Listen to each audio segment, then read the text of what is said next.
Leitura em áudios do livro Incomparável, 10 maneiras em que Deus é diferente de nós e por que isso é algo bom, de Jane Wilkin, pela Fiel Editora. Capítulo 1. Infinito, o Deus sem limites. Senhor, nós adoramos teus vastos desígnios, teu obscuro abismo de providência, profundos demais para serem sondados por vias mortais, escuros demais para serem vistos por sentidos débeis. Isaac Watts. No dia em que nasci, o doutor que realizou meu parto escreveu com mão firme os dados do meu nascimento. 3 quilos, 312 gramas e 53 centímetros. Essa foi a primeira evidência legalmente atestada de que eu não era Deus.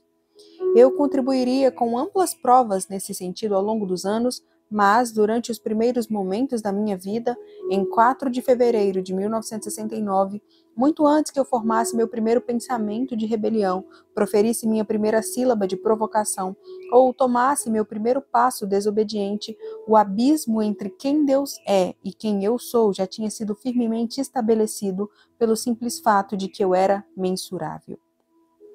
Qualquer discussão a respeito de como Deus é diferente de nós deve começar com um reconhecimento de que nós somos mensuráveis e Ele não. Deus é infinito e não restrito por limites.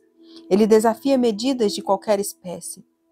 Sua infinitude perpassa todos os seus atributos. Seu poder, seu conhecimento, seu amor e sua misericórdia não são meramente grandes, mas infinitos e sem medidas.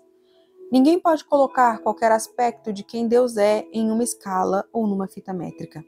Isso faz com que a tarefa de escrever um livro sobre seus atributos seja particularmente intimidadora. Um dos meus hinos favoritos fala sobre a infinitude de apenas um dos atributos de Deus, o seu amor. O compositor reflete sobre a futilidade de tentar compreender tal amor.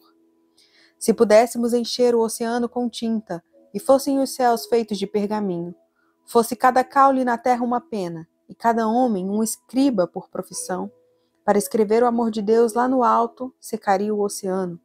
Nem conseguiria o rolo conter o todo, embora fosse estendido de céu a céu. Sou uma frágil escriba com escassa tinta e um rolo bem pequeno.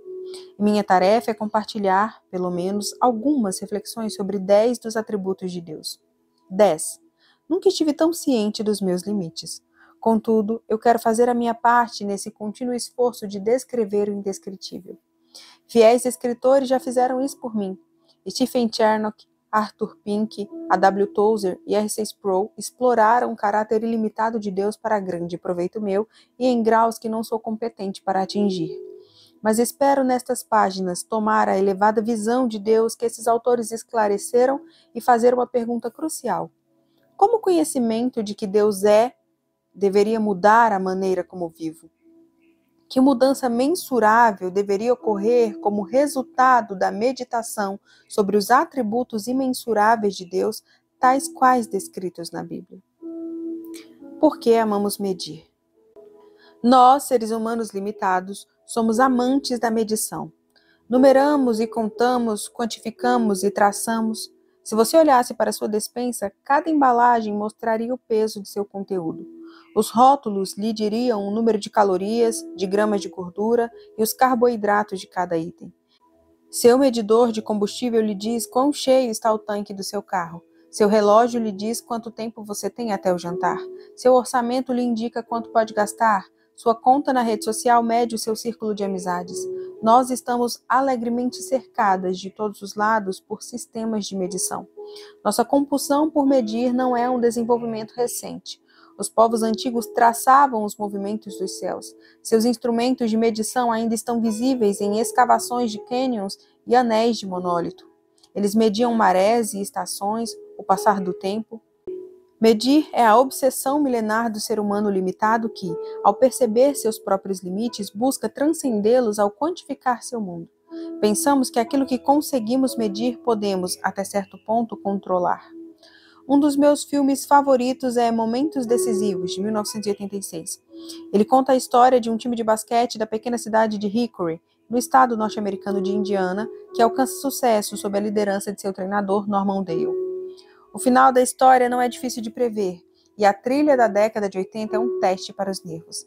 Há também uma cena na qual Gene Hackman e Barbara Hershey ganham o indisputável título de o beijo mais esquisito na história da indústria cinematográfica. Mas, à altura de 1 hora e 34 minutos, o filme alcança uma marca de genialidade. Tendo chegado às finais estaduais de 1951, o time do treinador Dale, formado por garotos criados em fazendas da pequena cidade, dá a primeira olhada no lugar onde a partida final será disputada. Um ginásio enorme, facilmente 10 vezes maior que os ginásios das escolas de ensino médio onde o grupo tinha jogado ao longo da competição. Quando os olhos dos jogadores crescem ao ver a cena, Dale pega uma fita métrica. Ele pede aos garotos que meçam e lhe informem a distância do fundo da quadra até a linha de lance livre, 4,5 metros. Ele pede que 2 jogadores meçam a distância do chão para a cesta, 3 metros. Com um pequeno sorriso, Dale comenta: penso que vocês acharão que são exatamente as mesmas medidas do nosso ginásio lá em Hickory. A cena é genial porque ilustra uma verdade universal. Ser capaz de medir é algo encorajador. Isso nos dá um certo conforto e senso de controle. Nós somos tentadas a medir não apenas nossos ambientes, mas também nossos companheiros humanos. Quando conhecemos alguém ou consideramos a viabilidade de um candidato político ou entrevistamos alguém para um emprego, nós analisamos seus pontos fortes e suas fraquezas. Nós medimos o seu caráter e as suas habilidades, por assim dizer. Nós tentamos quantificar seus atributos a fim de julgarmos quão dignos eles são de nossa confiança ou de nosso apoio e para mantermos as nossas expectativas num nível realista. Nós também medimos a nós mesmas e aos outros para fins de comparação. Perguntas como eu sou inteligente ou eu sou rica ou eu sou honesta são respondidas com em relação a quem? Nós escolhemos nossos critérios humanos com cuidado, frequentemente nos assegurando de que nos mediremos favoravelmente ao nos rodearmos de pessoas cujas falhas nos fazem parecer grandes por comparação. Nós dizemos a nós mesmas que, em comparação a X, nós realmente somos inteligentes, ricas e honestas. Mas, a menos que nossa medida de comparação seja mais inteligente, mais rica e mais honesta que nós mesmas, sustentaremos o mito da nossa própria supremacia. Acreditaremos que não há quem esteja à nossa altura. E é aí que um Deus que não pode ser medido começa a desconstruir o nosso senso de grandiosidade própria. Nosso imensurável Deus mensurador. Para a mente humana preocupada em quantificar a criação e seus habitantes, buscando controlar pela medida e pela validação por comparação, a Trindade representa um enigma. O Deus da Bíblia é infinito, imensurável, não quantificável, incontrolável, irrestringível e completamente ilimitado. Não podemos medi-lo, não importa o quanto tentemos. Nós não podemos confiná-lo a limites físicos ou mentais.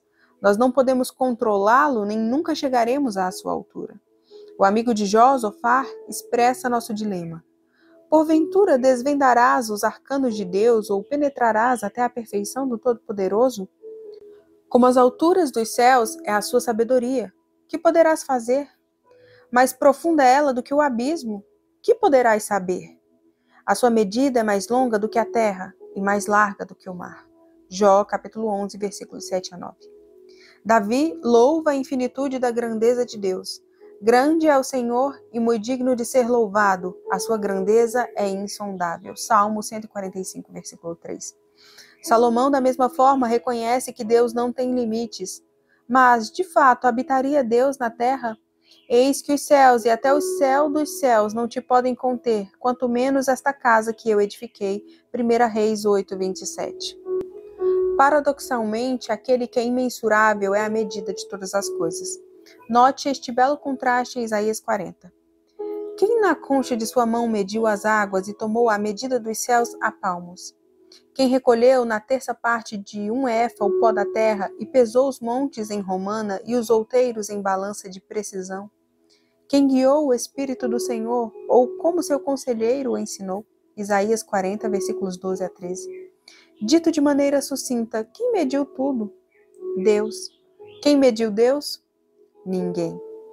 Num paradoxo alarmante, o Deus imensurável se preocupa com as medidas de arcas e tabernáculos, templos e cidades. O Deus sem limites limita os oceanos. Ele cataloga fios de cabelo. Ele enumera as estrelas e os grãos de areia. Nosso Deus sem limites especifica o comprimento de nossos membros e a circunferência de nosso crânio. Ele mede nossos dias em palmos, amorosamente e com propósito. E tudo que ele mede é perfeito em medida. Tudo que ele limita está perfeitamente limitado. Contudo, ele mesmo é infinitamente cognoscível, sem limites, sem medidas, sem restrições.